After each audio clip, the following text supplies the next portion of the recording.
Bruce McGregor is here. He's going to talk to us about the effect on price that mohair quality has and differentiating mohair qualities.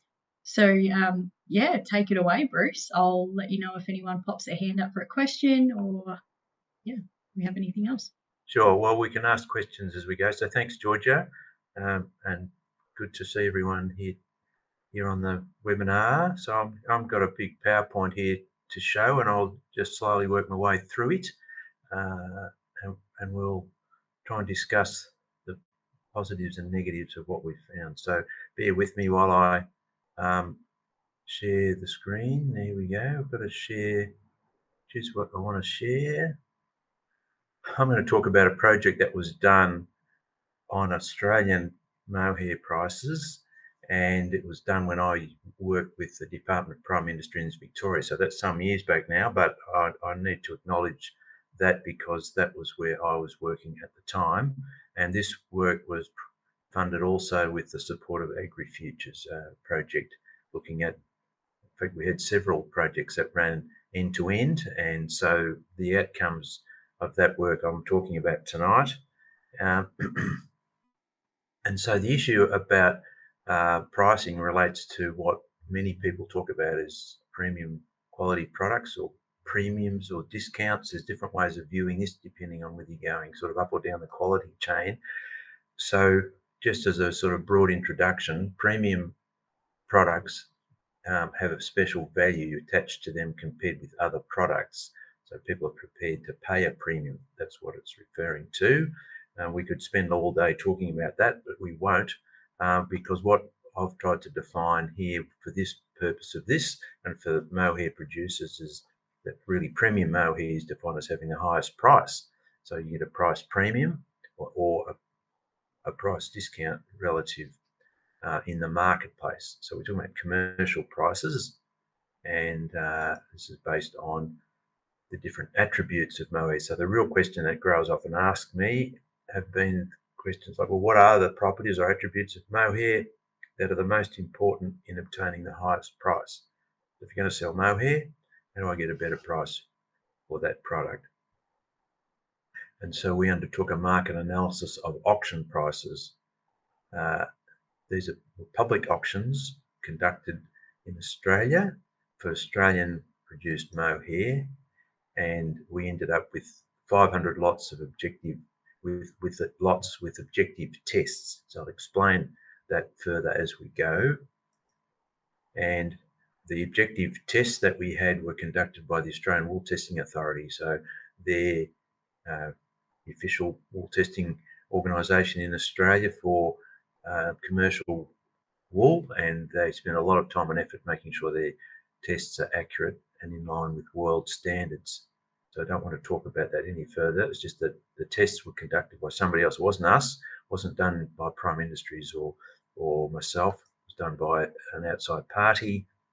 And the fibre that was tested was sold by the AMO, Australian Mohair Marketing Organisation, and the National Mohair Pools. So as I said, this is some years ago when both of those organisations ran public auctions, and their classes provided the subjective evaluation. And we had 4 years of data, and we had, at that time there were 4 selling seasons. Mohair was not necessarily sold in all 4 selling seasons, but in most years there were 4 selling seasons. And I need to make it very clear here, because we're talking about historic information, that since the analysis was done, the Australian and New Zealand mower industries have adopted the South African standards now rather than having their own.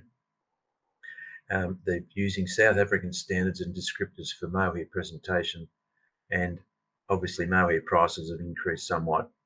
But I think it's critical, and I'll explain this further in a moment, that what I'm doing here is discussing information based on these public prices. So the pricing was determined by buyers who were mostly buying for South African processors or overseas processors.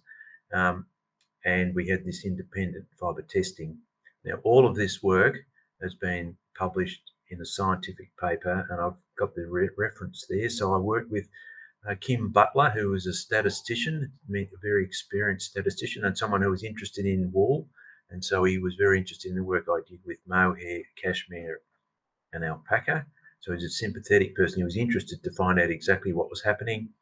We understood that similar analyses had been done by the Australian wool industry and other wool industries. So it wasn't as though this was a completely brilliant new idea, but it was a new idea for mohair. And that research paper is available. And if people want to see it, then we can get copies for you. So I'm just going to talk about the highlights of that work and try and summarise what we did. Now, I think the reason why I think this is relevant is that mohair, like wool, is processed basically by the same companies that process wool. They sometimes process cotton and other fibres as well. And the machinery that's used for mohair is either the same or extremely similar to wool. And it's the machines. I've got some photos of different machines.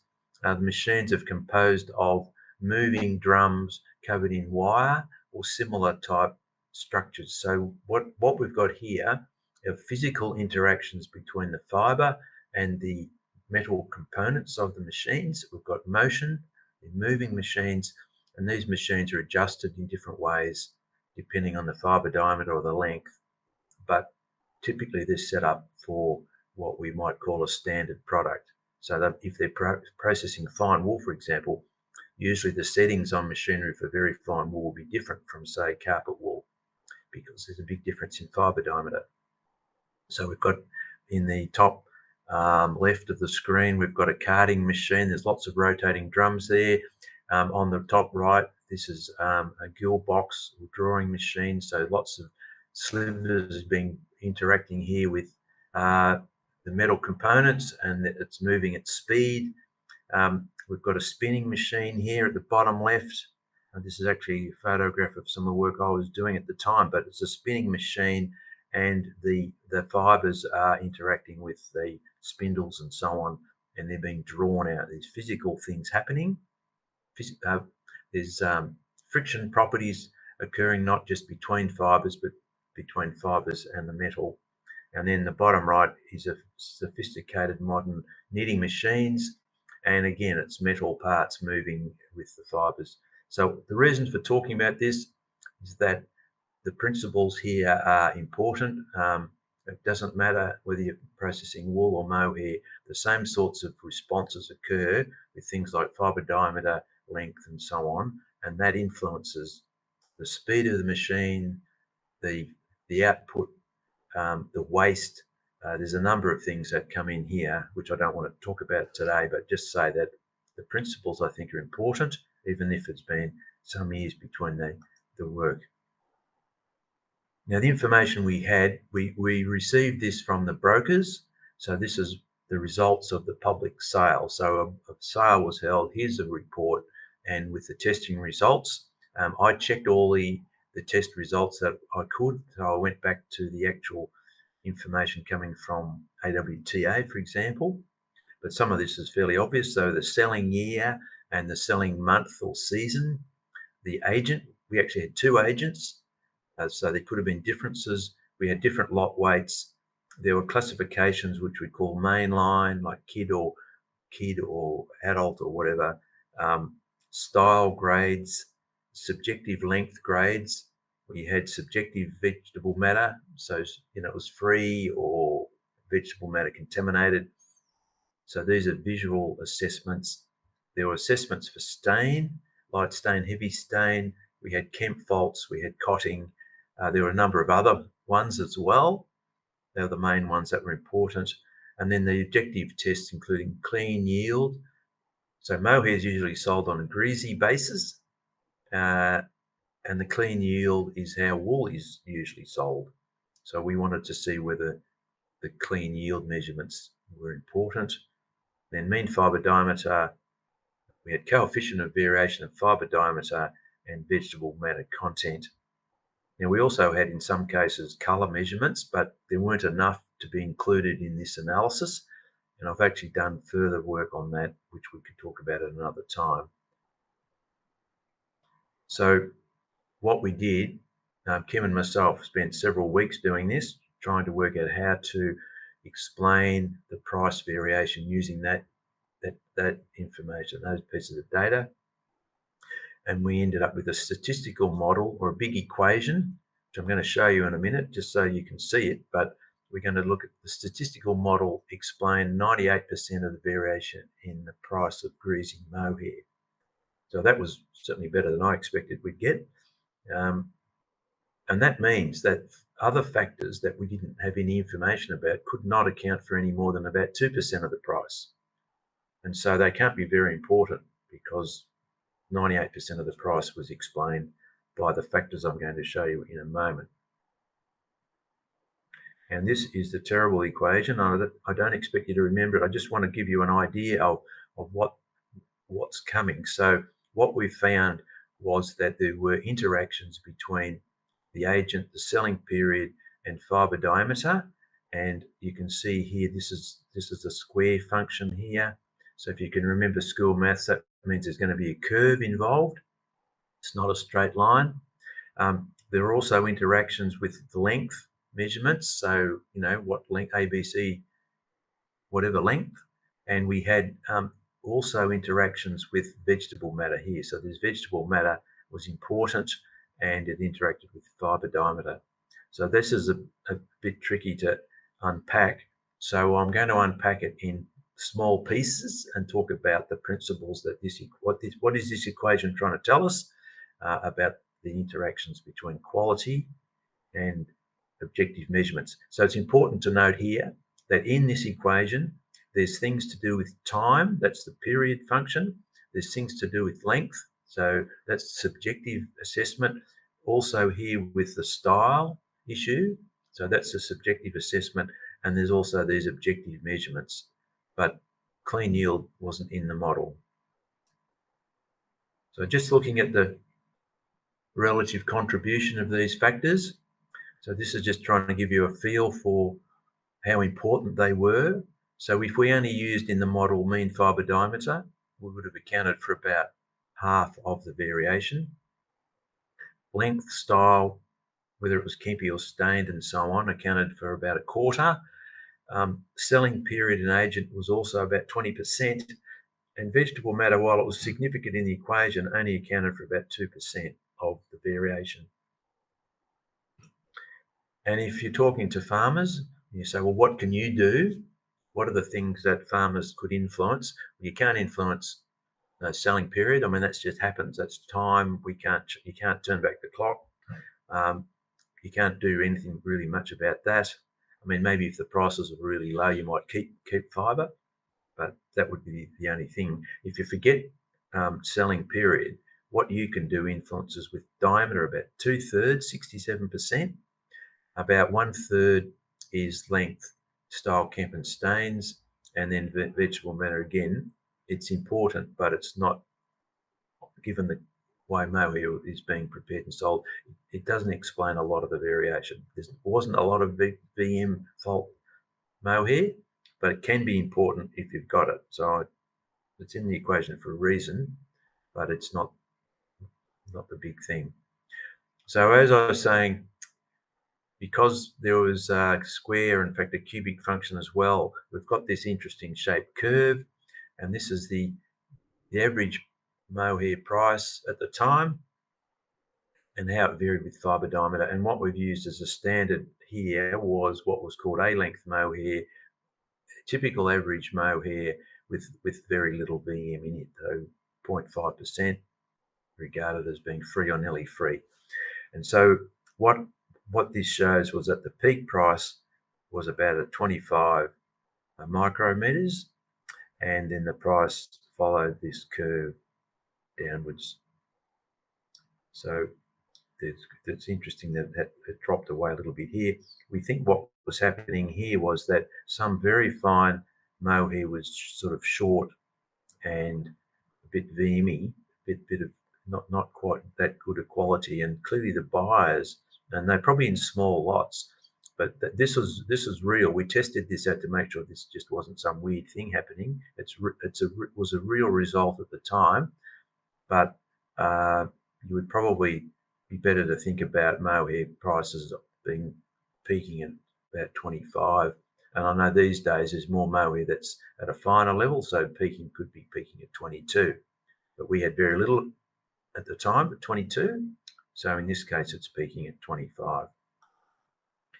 So you can use this graph in other ways. So what I've done, instead of having dollars on the side, I'm going to compare prices to the peak price, just to give a better way of working it out.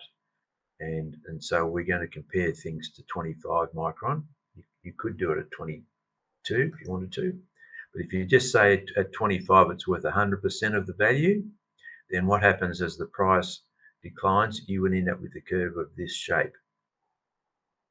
So it's just a relative price rather than the absolute price.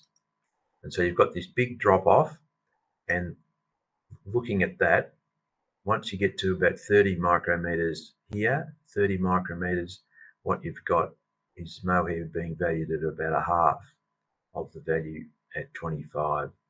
Now I looked at prices, some recent prices, and it's a very similar thing. There's a big drop off. You get to 30, it's worth about half value. And of course, at 38 or 36 and above, it's only 10% of the peak price. So I just want to push that a little bit further. So what is the impact of mohair diameter on fleece value? And I'm going to show you a graph about what the relative value is of fleeces, or how much fleece you need to grow at different diameters.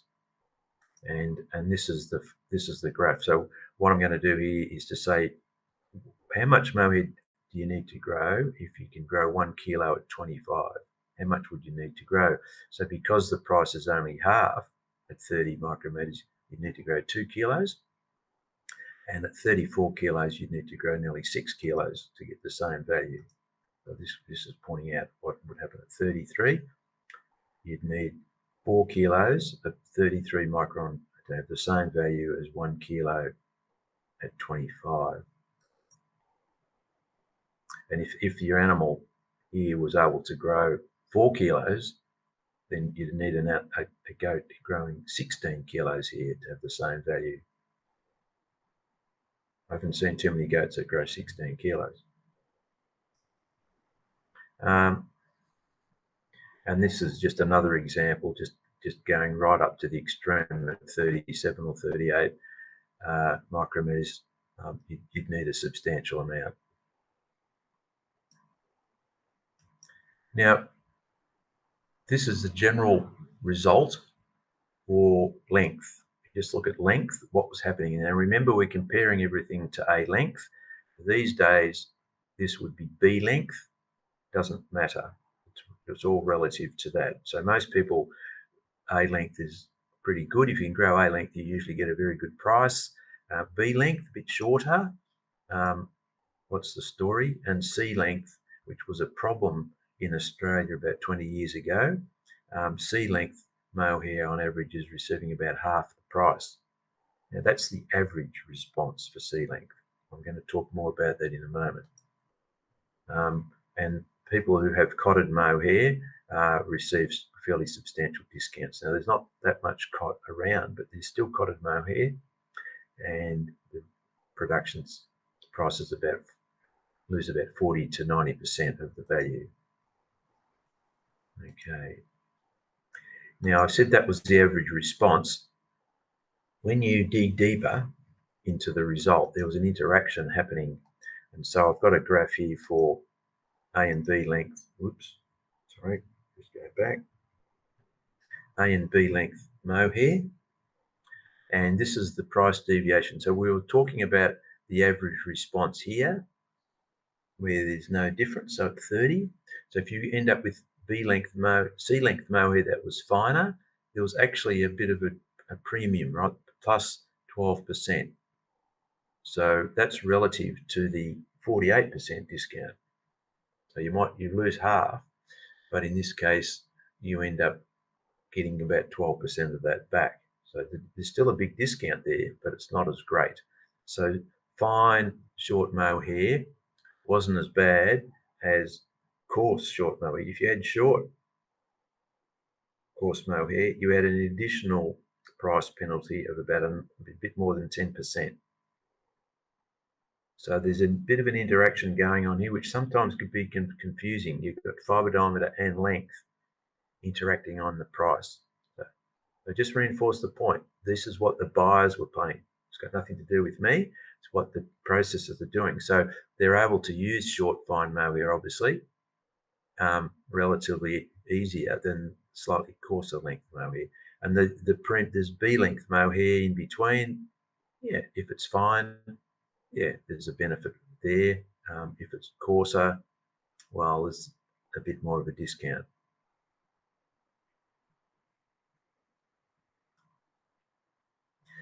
Now, there's a big table here of other faults.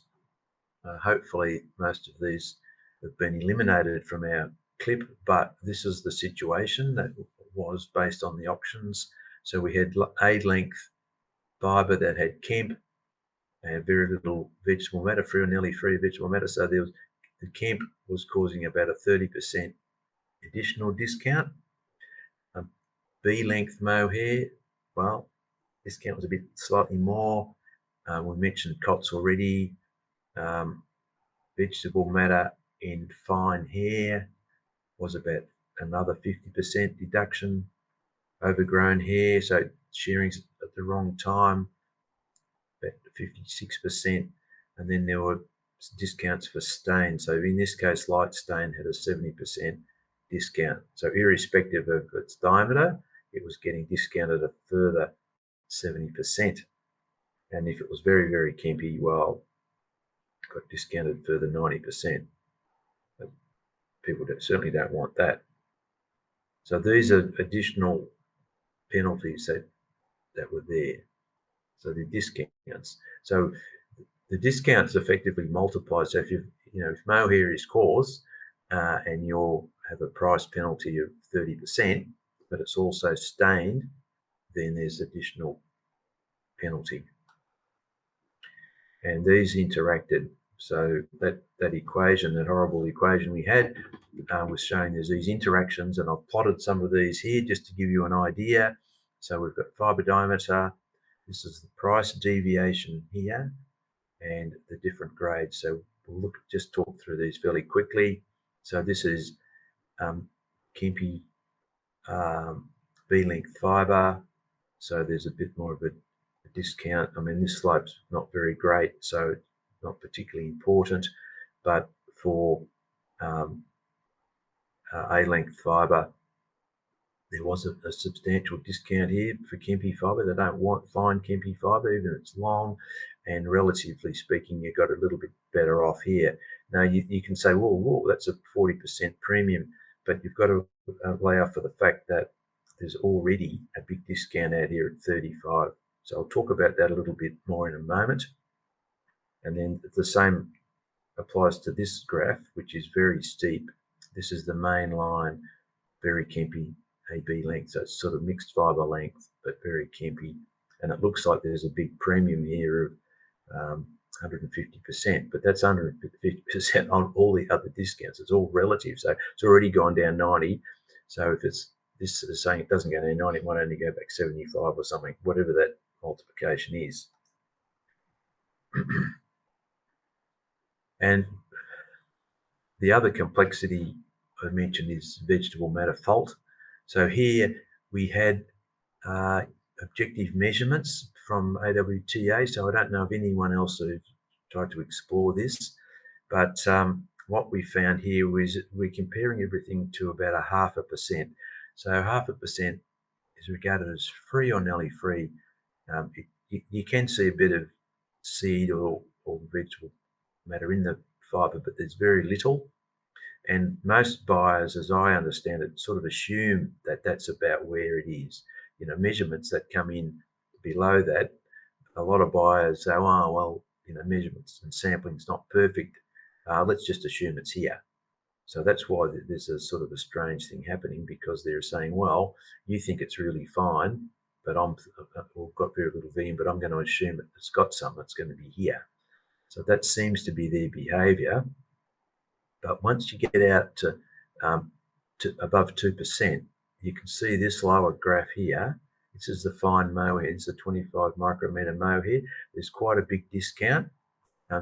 Certainly once you get up to 5%, you're getting 70 or 80% discount. So the buyers do not want BM in kid mohair. Once it gets above about 1.5%, it's a serious problem. The problems are slightly less as the diameter increases. The reality is that the machines have got to try and remove the entangled vegetable matter, and it's harder for the machines to do that when the mohair is fine because it gets tangled more. So it's the same with our hair. You know, if you've got a young child with very fine hair and there's a knot in it, it's very hard to comb that out. And that's the same sort of thing that machines have to try and do, is to separate it. And if it's a lot of vegetable matter, then they need chemical treatments which cause discoloration in the mohair, or wool for that matter. So a bit more tolerance for coarser fibre, but no tolerance for fine fibre. Now, selling period by agent. Now, just before we talk too much about this, this study was not out to try and demonstrate that one agent was better than another. We did detect some small differences between agents. It was about 4 or 5%.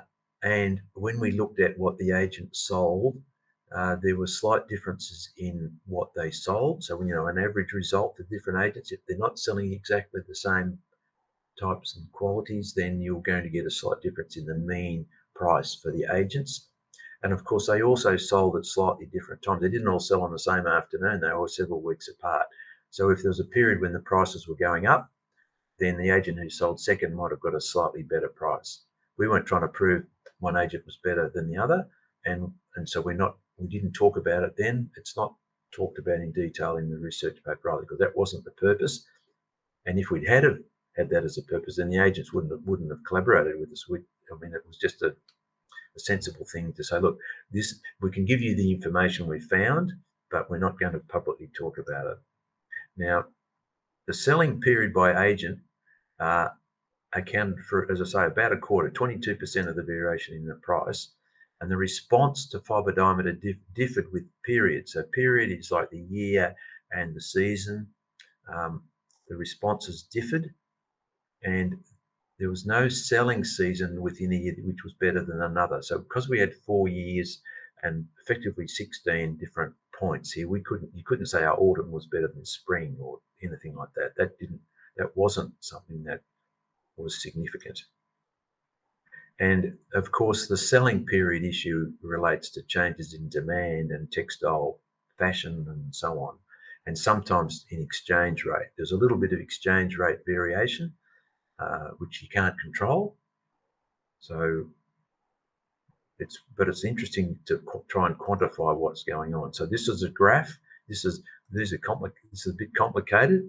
There's lines going everywhere, and so we've got the 4 different years, right? 98, 99, 2000, 2001. We've got mean fibre diameter across the bottom, and this is the relative price deviation for the same thing, a length mohair, that's average character and very little VM. And you can see there are some variations. I mean, at coarse mohair this year, there was what might perhaps up to 100. This particular year with coarser mohair, the premium was nearly 300. Same here. So there were some variations. These are different selling agent by selling periods, right? So you can see there's different lines for the different selling periods. That all this is doing is helping to make the rest of the model more precise. We're accounting for these variations. We know that it's related to agents and selling periods, but there's not much we can do about it. But I just want to explain it a bit more clearly using the examples here and there. So this is the same graph we saw before, which is the relative price. Okay, 25 micrometers having 100%. So we're going to use information for some 2001 sales at 38 micrometers. and that point, it was 300 times. You saw that graph. It was 3 times the baseline, which is 3 times 7%. So the baseline is saying here, at 38 micron mohair was only with 7% of that, but the time period deviation was 300%, which is 3 times 7 or 21%. So that means for that selling period, instead of mohair being there where the pointer is, it's more like at the bottom of the blue square there. So sure, there's a bit of a price premium for coarse mohair, but you're still a long way behind the price of finer mohair. So quickly talk about style. So at the time, and there's still a lot of talk about this, but at the time there was a premium for what was called superior style mohair, lots of style and character. This is again assessed by the wool classes, and the lines that were sold with superior style on average had a 12% higher price compared to the average, and the lines that were classed as poor lost on average about 22%. The price was 22% lower. So if you compare the mohair that was selling here, so this, if you're down 22, that means you're at 78%. This is 100, this is 112%. And so the difference between here and here, between poor and superior, was about 43%. So that's quite a lot, 43%. You pick that up, you're doing well. Now, after a few years, the industry stopped using a superior style grading because they regarded the average mohair as being effectively the same as superior. So that was one move that happened some years back. Now, the style effect was consistent with time and mohair fibre diameter. So there's no interaction with either of those things. If it was superior style, you tended to get about 12% more mohair. Now, the thing that was 12% more than the price. Now, the thing that was interesting was we actually went and looked at the fibre diameter of these style grades.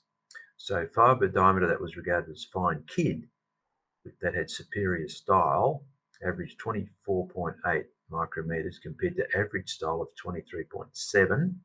And for mohair classified as kid, diameter was 27.4 compared with 25.5 for average, and for young goat 30.6 compared with 30.1. So they are all statistically significant differences.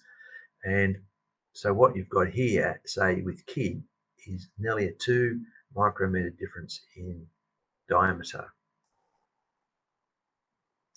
So just going through that, using this graph, we're comparing the kid fibre in the different styles, and what you found is that the kid mohair, the relative value for superior style was an extra 12.5%. So this got paid an extra 12.5% based on style, but the price was about 15% less because it was 1.9 micrometers coarser.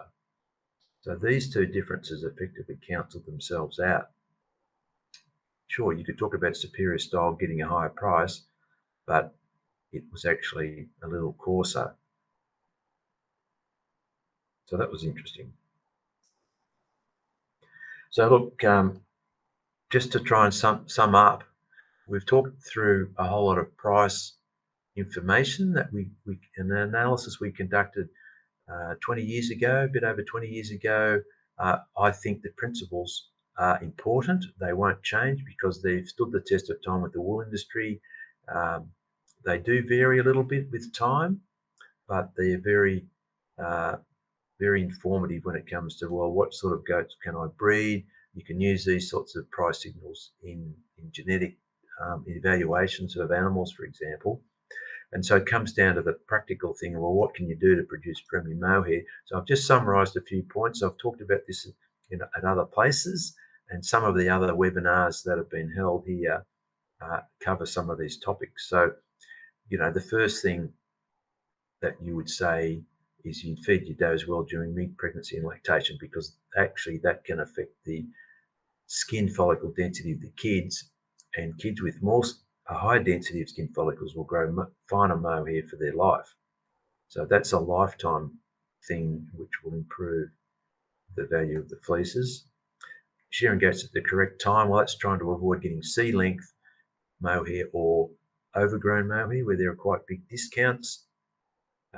Clearly, if you're doing genetic selection, we would encourage people to, obviously you want more fleece, you want heavier fleeces, but you want long flowing mohair, and those selection directions can interact. So it's not, usually heavier fleeces tend to be coarser, so you've got to try and find the bucks that are finer. Obviously, managing kids in particular to avoid stains and vegetable matter is really important because there are very big discounts for the most valuable mohair. So it's worth a bit of extra effort to avoid stains, certainly minimising them, and definitely avoiding vegetable matter. Heavy vegetable matter contamination is a serious problem. If brokers are giving you feedback, if you get any feedback from brokers about how you're preparing your mohair, well, you need to take notice of that. That's probably a bit more complicated these days if mohair is being sold direct overseas, but you still need to be aware of what the feedback is.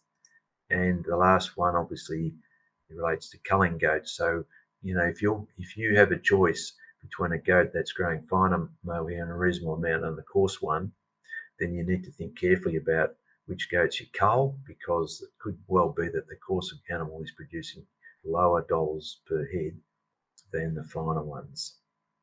So that is the end, Georgia, and I will get back to the screen. Wonderful. Thanks very much, Bruce. Well, I certainly got a few hints out of that. Yeah, it's pretty fascinating. If anybody has any questions, we can open up the floor now. Yeah, I'll give it a couple of minutes and see how we go. Yep, Susan. Yep. If I might ask a question. So light stain even gets quite considerable discounts. Just exactly how much is light stain? Because I take out rather a lot of mohair as light stain, and I wonder if I'm taking out too much. Yes, that's a good question, and look, we could potentially talk about that in another place. But I did an analysis with Doug Stapleton. So Doug had managed National Mohair Pools, and he was measuring colour as well. And so I did a completely separate analysis with the data from Doug and AWTA on that. And light stain didn't seem to be a particular problem when it came to the actual impact on the colour of the mohair. So the colour testing process is to use light. You wash the mohair, some of the stain is apparent stain is removed, and then you subject it to a standard light test. And so the light stain didn't seem to be a serious problem relative to dark stain. I mean, heavy dark stain was a problem, and it impacted the light, the reflection, and so on a lot. But if you want to know more about that, we could easily talk about that. Susan, there is a research paper on that, but Okay. it wasn't, because it wasn't a problem with this market price analysis. It's one thing to investigate it, but it doesn't need to be. We didn't need to make a big song and dance about that because it wasn't really critical. So getting back to your point, yes, you need to know exactly what your broker instructions are. You need clarity there. So perhaps a little bit of colour, little Okay. bit, Yeah. Because acceptable. You'd I want to be just really sure if it's being sold in South Africa. You'd want to be really sure exactly what their instructions are, because you're trying to optimize the best price for the bulk of your clip. So yeah, I suspect because what I'm some of what I mean, obviously your own stain is your own stain, but I suspect what some of it is just discoloration. It's on the tip. So sun damage, etc. A bit of soil staining rather than actually urine stain, but just yeah. Well, that doesn't seem to be. Well, there's very few studies on that. I've actually investigated a little bit on the weathering. So we're talking about weathering here. So UV damage out in the sun, UV damage can change some of the amino acids in the fibres, and some of them end up with a yellow sort of hue, and that can be detected. What tends to happen with weathered fibres, so sheep's, we know more about merino wool than we do about mohair, and know a little bit about cashmere too. Sometimes those weathered tips break off during processing. Mm. So while it looks weathered in the greasy state, when it's been processed, some of those fragile, they're brittle really, the fibre strength is reduced, and then they're broken by those machines. So I was deliberately talking about the machines. The machines are hitting the fibres in its physical forces and friction, and some of the brittle fibres break off and they're taken out of the fibre, the body of the fibre. So yeah, it's really, what you really want to know is what is the colour of the fibre when it's put into a top, and Yeah. that needs special R&D. Look, I think it's important to clarify with your selling Yep. agents about exactly what they want for colour. Yep. Okay. Yep. And these things can change, and it's possibly less important. It's going to be more important for kid fibre, because that's the fibre that's often used for fashion fibres. You know, they're using light shades, pastel shades, and whatever, and they want the widest possible fibre. Whereas often with the coarser fibres, it's used for more heavyweight uses. You know, could be furnishings, it could be carpets or whatever, and they'll tend to be dyed into dark shades. So it's not so important. If you're going to dye something black or dark green or dark red, it doesn't. A little bit of colour is not really important because it's going to be over dyed. You know. Mm. Yep. Yep. Yep. But Yep. I mean, you can't. None of us can second guess at this point what's going to happen somewhere else. But I think it's really important to clarify with whoever you're selling through exactly what their standards are. Yep. Yep. Yep. All right. Good tip. Thanks, Susan. Bruce Ramiz has asked a question in the chat.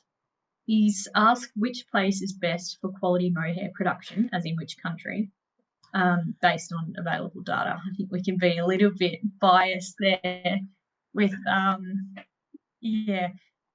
Which with country? Well, that's a where we really are. good question, Ramiz. I think everyone is interested in that. And the thing with, look, I became interested in mohair having lived in Victoria, you know, and is it appropriate in our part of the world? And then, of course, you become interested in, well, what are the social, economic, and environmental factors in other places? So I tried to visit all the places that grew mohair to understand more about the social issues, the environmental issues, the economic issues, and they all interact in different ways. So in Australia, for example, you know, you can get electric fencing. You can do things here which you mightn't be able to do in other places. And in some countries, the goats are in some sort of a transhuman system where the animals might migrate to different places up and down. Like in Turkey, there's a lot of goats go up and down the mountains, and so it's all relative to what are the social circumstances or the cultural issues that are impacting you. And no place is going to be perfect. And when perfect sort of happens, and you get the best season and the lovely lots of pasture, then other things rear their head, like parasitism. Some diseases love it when it's wet and warm. You know, it is difficult to get perfect. So that's a pretty waffly answer, I know, but all of the environments will have advantages at different times, you know. So You said thank you. Reniz might have more questions to ask. I'm happy to talk more about that off the out of the webinar if Reniz has got something in particular he wants to discuss. Yeah, no problem. We do have some fact sheets and things as well on the gateway that will cover climatic conditions that they thrive in and how to best set up. Well, there's a whole lot of issues. I think we alluded in another webinar about weather stress. I mean, look, I worked with Angora goats for more than 40 years doing various experiments, and unfortunately had experiences where goats died from almost everything you can mention. I was paying a lot of attention to my goats. I was looking after them, but in experiments, goats are put in grazing situations so we need to find out how they're going. We had animals die from cold stress, we had them die from heat stress, internal parasitism and other diseases. And so, what is your best environment? Well, I suppose you could be clever and say, well, where none of those things happen. But that's not the real world, because those things do happen, unfortunately. Even with the best intentions, weird things can happen. And one thing that didn't happen to me, I never had dog attacks, wild dogs on my goats. That was very fortunate. Yes, that's definitely something to think about. Perfect. We got any more questions? Okay, well, we might wrap it up there. Thanks very much, Bruce. And if you do want to get into contact with Bruce, he is on the gateway, or you could message me and I can pass on his details, either way. But yeah, thank you very much, Bruce, and we look forward to the next time we speak. No worries. Thanks very much for having me. Yeah, thank you, everyone. Good night. Bye.